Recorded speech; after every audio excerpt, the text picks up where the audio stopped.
আসসালামু আলাইকুম ওয়া রাহমাতুল্লাহ। আলহামদুলিল্লাহি ওয়াহদাহ ওয়াসসালাতু ওয়াসসালামু আলা রাসূলিল্লাহ ওয়া আলা আলিহি ওয়া সাহবিহি ওয়া মান তাবিআহু বিইহসানি ইলা ইয়াউমিদ্দিন, আম্মা বা'দ। প্রিয় দ্বীনী ভাই এবং বোনেরা, সুন্নাতের অনুসরণ সিরিজের ৭ম পর্বে আপনাদের সবাইকে স্বাগত করছি। আজকের এই পর্বে আমি আলোচনা করব জুতা পরিধানের সুন্নাহ সমূহ। জুতা পরিধানের সুন্নাহ সমূহ সম্পর্কে রাসূল সাল্লাল্লাহু আলাইহি ওয়াসাল্লাম বলছেন, ইদাং তাআলা আহাদুকুম, তোমাদের কেউ যখন জুতা পরিধান করবে, ফালইয়াবদা বিল ইউমনা, তখন ডান পায়ে আগে পরিধান করবে। ওয়া ইযা খলা, আর যখন খুলবে, ফালইয়াবদা বিশশিমাল, বাম পায়ের জুতা আগে খুলবে। ওয়াল ইউনআইলহুমা জামিআন, আর যখন জুতা পরিধান করবে তখন উভয় পায়ে জুতা পরিধান করবে। আও লিয়াখলাহুমা জামিআন, আর যখন খুলে রাখবে তখন উভয় পায়ের জুতা খুলে রাখবে। এই হাদিস থেকে আমরা 4টি বিষয়ে স্পষ্ট হতে পারি। সেগুলো হচ্ছে, 1 নম্বরে, যখন আমরা জুতা পরিধান করব তখন ডান পায়ে আগে পরিধান করব। 2 নম্বরে, যখন আমরা খুলে রাখব বাম পায়ের জুতা আগে খুলব। 3 নম্বরে, জুতা পরিধান করলে উভয় পায়ে জুতা পরিধান করব।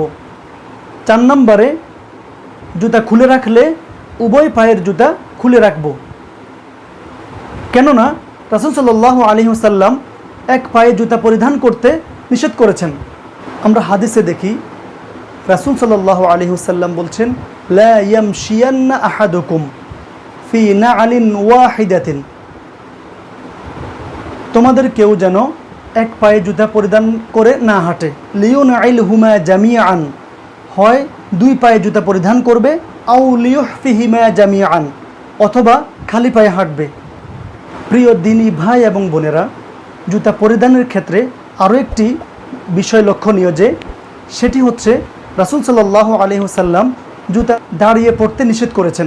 হযরত আবু হুরায়রা এবং আব্দুল্লাহ বিন ওমর রাদিয়াল্লাহু তাআলা আনহু হতে বর্ণিত, তারা বলেন, নেহা রাসূলুল্লাহ সাল্লাল্লাহু আলাইহি ওয়াসাল্লাম আইয়াং তাইলার রাজুলু কাইমান, রাসূল সাল্লাল্লাহু আলাইহি সাল্লাম যে কোনো কাউকে জুতা দাঁড়িয়ে পড়তে নিষেধ করেছেন।